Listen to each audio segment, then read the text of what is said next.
Hey, it's Anita here again, the head, heart and hands behind the Anita chaperon jewelry that I share with you on this channel.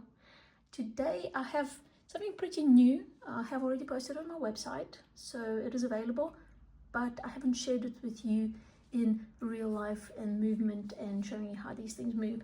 Now, I get very excited when working with totem-style earrings because they are just a never-ending kind of adventure, a wander around a land that is unknown. And very much these guys, when I come to creating them, I have a vision for the elements that I want to combine, and you can see some of those photos, some of the early photos before they became an actual set of earrings.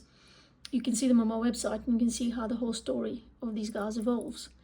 But it's literally like every single element I string together, then I find the next piece and the next piece. So they're always different. They're always different because the little vintage upcycled elements that I use, I only have like one of each. Sometimes I have matching, like in the case of these little white cameos over here, but basically they're unique and they are born of my imagination, is what I'm trying to say. These particular girls are called She Knows, and I wanted to basically make them as a nod to that inner knowing, that quiet knowing that we all know we've got it, excuse the pun, but we don't let it speak very often.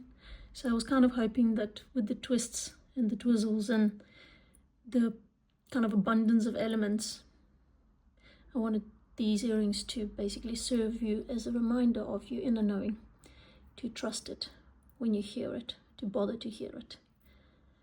Yeah, and if you like these guys, girls, whatever you want to call them, you know where to find me.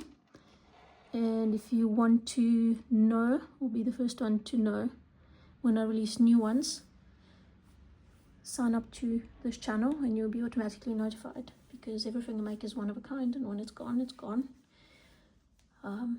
Yeah, that's it for me for today. Bye.